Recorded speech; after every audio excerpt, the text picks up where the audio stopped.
Merci d'avoir téléchargé le livre de la bibliothèque électronique gratuite royalib.com, http://royalib.com. Tous les livres de l'auteur, http://royalib.com/auteur/sakasvili-bamiail.html. Le même livre dans d'autres formats, http://royalib.com/book/sakasvili-bania-68oi-ceci-jeune-assemblée-un.html. Bonne lecture. Discours de Michel Saakachvili. À la 68e session de l'Assemblée générale des Nations unies. Monsieur le Président, Votre Excellence et distingués délégués. C'est très important pour moi de représenter à nouveau mon pays dans cette organisation. Au cours des dernières décennies, comme je l'ai déjà dit, la Géorgie est passée du déclin à la démocratie avec une économie de marché. Nous avons pleinement ressenti à la fois toutes les difficultés et les moments positifs, nous avons eu à la fois des percées et des erreurs. Mais le monde a pu comprendre à quel prix nous coûtait la liberté du pays. Aujourd'hui, je vous demande d'entendre à nouveau la voix de notre nation, qui respecte les différences politiques, religieuses et sociales des gens, afin de s'unir pour la liberté. C'est une voix qui, malgré tous les problèmes, et malgré toutes les difficultés auxquelles nous devons encore faire face, est pleine d'espoir. Je regarde le monde aujourd'hui et je comprends que cette voie d'espoir est nécessaire. L'optimisme du début des années 1990, quand les valeurs démocratiques et libérales se répandaient très rapidement, quand on avait le sentiment de la fin de l'histoire, quand il semblait que l'ONU était l'âme et le cœur du monde, et quand j'étais un étudiant ici à New York et que je faisais un stage à l'ONU, cet optimisme a été brisé par une vague de scepticisme et de pessimisme. Le monde n'est plus le même. Les droits de l'homme sont repensés. Et l'ONU n'est pas devenue l'âme et le cœur de notre planète. La civilisation occidentale, autrefois triomphante, peine aujourd'hui à faire face à une profonde crise économique, sociale et intellectuelle. En Europe de l'Est, les révolutions de couleur font à nouveau face à leurs adversaires, qu'elles ont vaincus il y a quelques années. Au Moyen-Orient, images joyeuses de Tunisiens en liesse, les Égyptiens ont été remplacés par d'horribles images d'enfants morts dans les environs de Damas. Il existe de nombreuses raisons de déception et de désillusion. Mais faut-il remplacer l'optimisme dogmatique des années 1990 par un pessimisme dogmatique qui tue l'espoir? Le fait de la propagation de la liberté et de la démocratie doit-il nous obliger à arrêter notre lutte, à changer nos vues et nos principes? Je suis venu ici aujourd'hui pour partager avec vous les espoirs de mon peuple. Et pour parler au nom de son peuple du rejet de ce pessimisme fatal englobant. Je suis ici pour parler à ceux qui hésitent et doutent. Et si le modèle occidental est dépassé, alors pourquoi des millions de Polonais, de Roumains, d'Estoniens et de Tchèques sont-ils si heureux de rejoindre l'OTAN? Et pourquoi des millions d'Ukrainiens, de Géorgiens et de Moldaves frappent à la porte de l'Union européenne? Si la liberté n'est pas à la mode aujourd'hui, alors comment dire que les Tunisiens ont changé la carte du monde? Non, l'histoire ne s'est pas terminée en 1989 ou 1991, et elle ne s'arrêtera jamais. La liberté est toujours le moteur de l'histoire. Des hommes et des femmes du monde entier veulent vivre en liberté. Mais la question est, serons-nous acteurs ou spectateurs de cet affrontement? Chers délégués, comme je l'ai dit, de nombreux pays d'Europe de l'Est ont rejoint la communauté européenne libre et démocratique, mais ils sont constamment menacés et intimidés. L'Arménie a été forcée de signer un accord sur l'adhésion à l'union douanière, ce qui n'est pas dans l'intérêt des Arméniens et de notre région. La Moldavie est en état de blocus. L'Ukraine est constamment attaquée. L'Azerbaïdjan fait face à une pression extrême. Et la Géorgie est occupée. Pourquoi? Car l'Empire tente de se reconstruire à l'intérieur de ses anciennes frontières. Le mot « limite » dans ce cas, bien sûr, n'est pas tout à fait correct. Ni l'Empire russe, ni l'Union soviétique, ni l'Union eurasienne n'ont jamais eu de frontières. Ils n'avaient que des marges. Et aujourd'hui je parle au nom de ces banlieues. Contrairement à la plupart des Russes, le gouvernement de ce pays n'est pas intéressé à ce que ses voisins aient un environnement stable. Il devrait toujours y avoir des troubles dans les pays qui entourent la Russie, c'est ce que veut le Kremlin. Il nie l'idée même d'un gouvernement fort dans les pays voisins. En Géorgie, en Ukraine ou en Moldavie, ils essaient de prendre en compte les intérêts de la Russie. Je n'ai jamais été fan de ce que les Français appellent « le lange de bois », verser de l'eau. Mais mon deuxième mandat touche maintenant à sa fin, alors je comprends que je dois maintenant être franc à ce sujet. Je vais essayer d'être précis. Pensez-vous que Vladimir Poutine souhaite un triomphe inconditionnel de l'Arménie sur l'Azerbaïdjan, par exemple? Non. Cela rendra l'Arménie trop forte et potentiellement trop indépendante. Pensez-vous que le scénario inverse, c'est-à-dire la prédominance de Bakou sur Erevan, satisfera Moscou? Bien sûr que non. L'essor actuel d'un Azerbaïdjan modernisé est un cauchemar pour les dirigeants russes. Non, ils ne veulent pas que quiconque gagne, car le conflit lui-même est leur objectif. C'est donc le conflit qui contraint les deux parties à être dans un état de dépendance et bloque leur intégration dans la communauté européenne. Pensez-vous que la défaite électorale des forces de la révolution orange en Ukraine a forcé le Kremlin à assouplir sa politique envers ce pays? Tout le contraire. Le gouvernement dirigé par Viktor Yanukovych est constamment attaqué. La guerre commerciale déclenchée contre l'Ukraine à la veille du sommet européen de Vilnius est devenue un outil de la Russie pour diviser ce pays. Pensez-vous que le Kremlin acceptera de discuter du processus de désoccupation de l'Abkhazie et de l'Ossétie du Sud après le remplacement du gouvernement à Tbilissi? Absolument pas. L'annexion des territoires géorgiens par les soldats russes se poursuit. Hier, les occupants ont de nouveau expulsé les citoyens géorgiens de leurs maisons et de leurs villages, et ce sont, après tout, les maisons et les villages de leurs ancêtres. Tout cela se passe au grand jour et en toute impunité. Malgré les déclarations amicales faites par le nouveau gouvernement géorgien au cours des dernières semaines et des derniers mois, l'armée russe continue de renforcer sa position, divisant les colonies avec des barbelés, menaçant notre économie, s'approchant du pipeline vital Bakou-Supsa, ainsi que du principal autoroute géorgienne, qui remet en cause toute la stabilité de notre État. L'hostilité de Vladimir Poutine et de son équipe envers le gouvernement que j'ai eu l'honneur de diriger pendant près de 10 ans n'est pas fondée sur la haine personnelle ou le rejet culturel. Un tel jugement est essentiellement une façade pour une couverture. Mon prédécesseur, le président Shevardnadze, est issu de la nomenclatura soviétique. Dans les années 90, il a été porté au pouvoir lors d'une émeute militaire en Géorgie avec l'aide directe de la Russie. Il est connu comme grâce à ses vues diplomatiques soviétiques, que je n'ai pas. Pourtant, la Russie a sapé son autorité et a même fait plusieurs tentatives pour le tuer. Et il ne s'agit pas de Gansakourdia, Shevardnadze, Saakashvili ou Ivanishvili. Les noms ne veulent absolument rien dire quand les enjeux sont si élevés. Il s'agit d'une question sur la possibilité ou l'impossibilité d'un État en Géorgie. Pourquoi?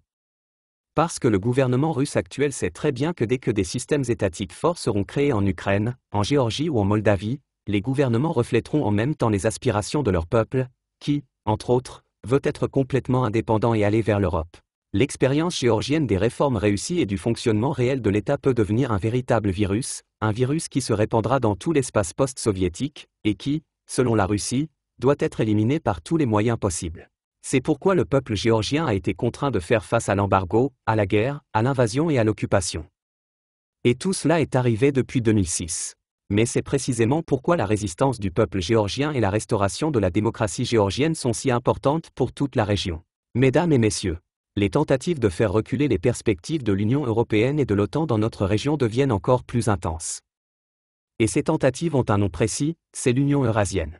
L'Union eurasienne a été créée dans le but de devenir une alternative à l'Union européenne. Poutine l'a présentée comme le principal projet de sa présidence. Parce que l'intégration européenne et euro-atlantique prend beaucoup de temps, parce qu'elle demande d'énormes efforts, parce que parfois on a l'impression de se diriger vers un mirage, parce que les menaces peuvent être si fortes et la pression insoutenable, parce que les perspectives sont très floues. Pourquoi ne pas y renoncer? Aujourd'hui, je voudrais vous expliquer pourquoi vous ne devriez pas refuser. Beaucoup plus de politique internationale et plus d'alliances internationales, nos peuples sont préoccupés par les questions sociales et les choix de vie.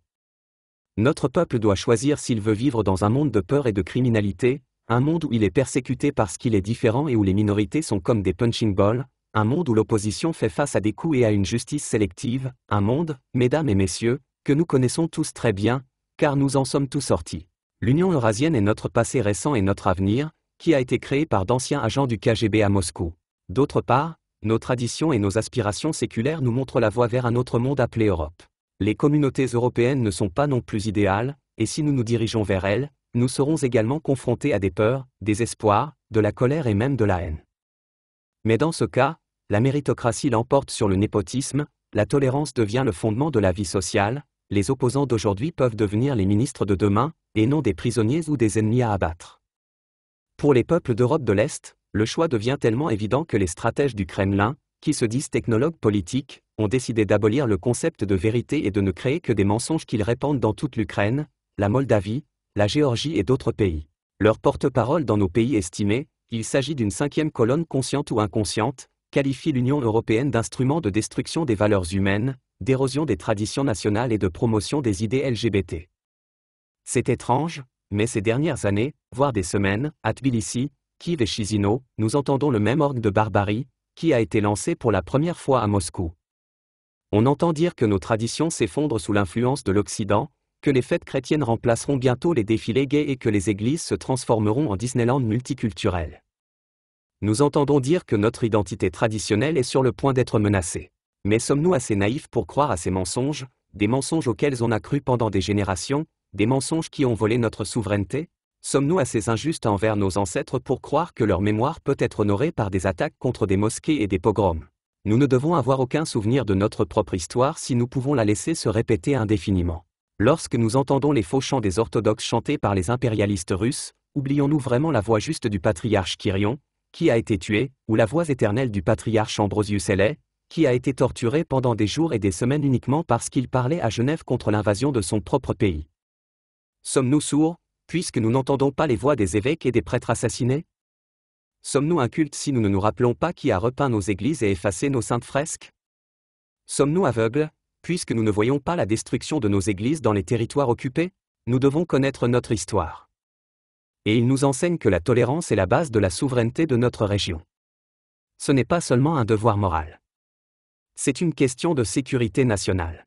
Nous devons connaître notre histoire et comprendre que le vieux principe de « diviser pour régner » s'applique aujourd'hui comme il y a 2 siècles.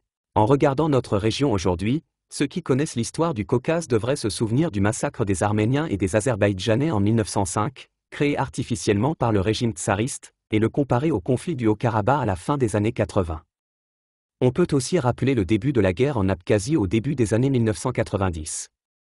Ensuite, les membres géorgiens des formations armées ont reçu des armes des soldats russes, qui contrôlaient en fait les rebelles abkhazes et les terroristes tchétchènes. Ce sont eux qui ont détruit toute solidarité entre le nord et le sud du Caucase. De plus, il y a plus d'un siècle, la Russie a envoyé des officiers géorgiens pour combattre les Tchétchènes, les Ingouches et les Daguestanais au front. On peut aussi regarder d'autres périphéries de l'Empire, par exemple étudier l'histoire de la Pologne ou de l'Ukraine, et on verra exactement la même chose. Partout l'Empire attise la haine entre les peuples opprimés et les sépare par un mur d'antagonisme fanatique. Et ce système, malheureusement, a fonctionné. Mais ce qui est encore plus frustrant, c'est que ce système fonctionne encore aujourd'hui. Mesdames et messieurs, distingués délégués, l'Union européenne est la plus grande réussite politique de ces dernières décennies. Elle repose sur 3 fondements, à savoir 3 négations: la négation du nationalisme extrémiste, qui a conduit l'Europe aux guerres mondiales suicidaires et aux horreurs du nazisme, la négation du communisme, qui menaçait de se répandre sur tout le continent, et, finalement, la négation du colonialisme et l'impérialisme.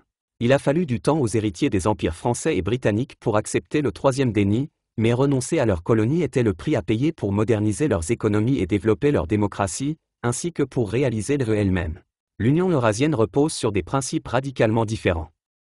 Il est dirigé par l'intolérance, d'anciens agents du KGB, et est mis en place pour faire revivre l'Empire. Bien sûr, rejoindre l'Union eurasienne est très simple. Pour ce faire, vous n'avez pas besoin de répondre à des critères sociaux, économiques ou politiques. En fait, pour être une colonie, vous n'avez pas besoin de posséder quoi que ce soit. Les seules exigences sont la passivité et la médiocrité. En revanche, pour entrer dans une véritable union, il n'y a pas d'autre moyen que de faire des efforts titanesques et de répondre à des critères stricts, car ces principes sont à la tête de toute l'Union. Alors pour les sceptiques, je tiens à souligner que le choix est évident justement parce que l'UE demande des efforts et met en avant des critères, et justement parce que l'UE ne veut pas nous absorber. Mais il y a une raison encore meilleure, qui montre l'évidence du choix. Le projet russe est voué à l'échec. Aucun empire ne peut survivre maintenant. Et russe aussi. Si nous nous tournons vers l'histoire, nous verrons que la France et la Grande-Bretagne ont perdu leurs colonies non seulement parce que les colonies se sont battues pour leur indépendance, mais aussi parce que les habitants de Paris et de Londres ont cessé de croire en leur empire. La même chose se passe actuellement en Russie. Le rêve impérial rencontre d'abord des résistances à sa périphérie. Mais, plus important encore, ce rêve est aussi rejeté au centre de l'empire. Le déni se manifeste non seulement dans les manifestations de masse et la popularité croissante de l'opposition dans les grandes villes de Russie. Il y a aussi du déni dans le scepticisme généralisé des élites russes envers les idées eurasiennes de Poutine. Les personnes appelées à servir cette idée ne croient pas elles-mêmes en sa viabilité. Rejetée aussi bien dans les périphéries de l'empire qu'en son centre, cette idée mène à la mort. L'Union eurasienne échouera et la Russie aura à nouveau des frontières, pas des périphéries. Ensuite, ce pays commencera à chercher des relations stables avec des voisins stables. Alors la coopération remplacera la confrontation. Tout cela se produira beaucoup plus tôt que les gens ne le pensent, et de cela, bien sûr, la périphérie en bénéficiera, mais plus encore, les gens eux-mêmes en Russie. Le projet impérial est voué à l'échec et absurde, car la génération actuelle de citoyens russes passe le plus de temps au monde sur Internet. L'effondrement se produira également parce que les ressources infinies de gaz et de pétrole entreront bientôt en collision avec du gaz et du pétrole prometteurs provenant de champs offshore. L'effondrement se produira parce que le gaz ne peut pas remplacer la modernisation de l'économie. L'effondrement se produira parce qu'il y a corruption et manque de justice. L'effondrement se produira parce que des régions entières de Russie souffrent de discrimination et de violence, parce que les peuples de Tchétchénie, d'Ingouchie, du Daghestan, du Tatarstan et d'autres régions sont tellement persécutés qu'ils ne ressentent aucun lien avec Moscou. L'effondrement est inévitable, car les gens éprouvent du mécontentement, de la peur, de la haine. L'effondrement est inévitable. Et cela ne se produira pas dans les prochaines décennies, mais dans les prochaines années. Dans quelques années, Vladimir Poutine quittera le Kremlin et disparaîtra de la politique russe. Les citoyens russes se souviendront de lui comme d'un fantôme des temps passés, des temps de l'Empire, des temps de corruption et de répression. Personne ne sait si ce processus sera calme ou brutal, si son prochain chef d'État sera un nationaliste ou un libéral, ou les deux, mais ce qui compte, c'est que la Russie cessera d'être un empire et deviendra enfin un État ordinaire. C'est une perspective à laquelle nous devons tous être préparés. En attendant, tant que notre région continuera d'être un champ de bataille, nous devons unir nos forces plutôt que d'exacerber le conflit. Dans le passé, de nombreux dirigeants et de nombreux pays ont réalisé que la liberté d'une personne dépendait de la liberté de la nation. Il en était ainsi à l'époque de Pilsudski en Pologne, lorsque toutes les personnes offensées étaient appelées dans le pays sous la bannière du drapeau polonais de l'indépendance. Mais nos ancêtres n'ont jamais coopéré avec une force puissante qui comprenait l'importance stratégique de notre indépendance. Maintenant, il y a une telle force, et c'est l'Union européenne. Le sommet du partenariat oriental aura bientôt lieu à Vilnius. Je voudrais répéter ce que j'ai dit à maintes reprises au cours des dernières années. En lançant le programme de partenariat oriental en réponse à l'invasion de la Géorgie en 2008, l'Union européenne a offert à nos pays une plateforme de coopération. Nous devons investir davantage dans cette plateforme. Nous devons développer des projets communs, avant tout, nous concentrer sur les réformes dont nous avons besoin. Parce que les réformes sont synonymes de prospérité et d'indépendance. Catherine II le savait très bien.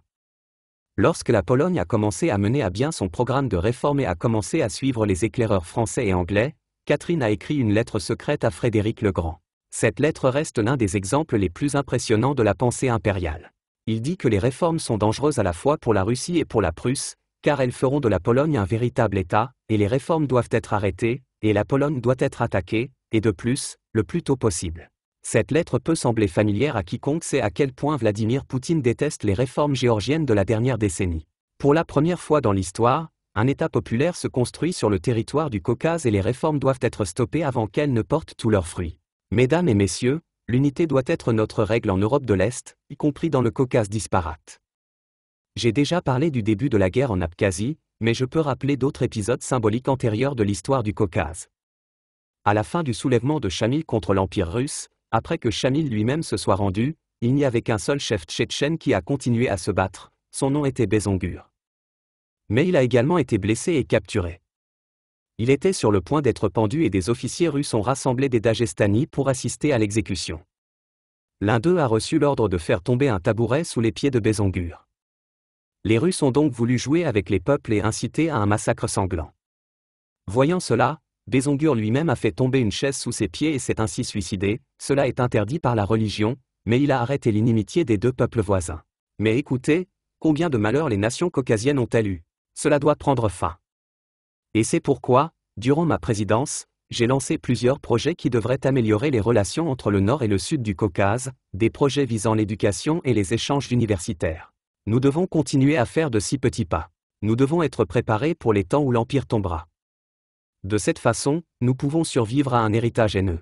Et nous, le peuple géorgien, devons être préparés au moment où les soldats russes quitteront les territoires occupés, où Moscou quittera Tskhinvali et Soukoumi. Nous devons être prêts à accueillir le retour de nos concitoyens d'Ossétie et d'Abkhazie. Et nous devrions les traiter comme des frères et sœurs. Pas en tant qu'ennemis. Ces temps viendront plus tôt que nous ne le pensons. Mesdames et messieurs, mon deuxième mandat tire à sa fin et je suis fier des réalisations que nous avons accomplies. Nous avons littéralement sorti la Géorgie de l'obscurité, créé une transparence sans précédent dans les structures gouvernementales, renvoyé les enfants à l'école et traité la délinquance juvénile. Nous avons rapproché notre nation du rêve européen, nous avons travaillé sans relâche pour ramener un sentiment de tolérance dans notre pays, un sentiment qui a guidé la Géorgie dans le passé. Nous avons fait beaucoup de bonnes choses. Mais je comprends que certaines réalisations aient été trop chères. Dans notre tentative de créer une nouvelle réalité qui est différente des périodes passées de menaces et de peur, nous avons commis des erreurs. Parfois, nous sommes allés trop loin, et parfois nous ne l'avons pas fait. Je reconnais pleinement ma responsabilité pour toutes les lacunes et je suis préoccupé par ceux qui n'ont pas tiré suffisamment de bien de notre travail et par ceux qui ont été victimes de nos méthodes radicales. Je voudrais dire à tous les citoyens de Géorgie, à tous ceux qui ont soutenu notre travail, notre politique et notre parti, et à tous ceux qui n'étaient pas satisfaits de nous, je suis fier de votre force et de votre courage, je respecte vos efforts. Nous sommes et devons continuer d'être une nation unie dans l'amour de la liberté et de la dignité.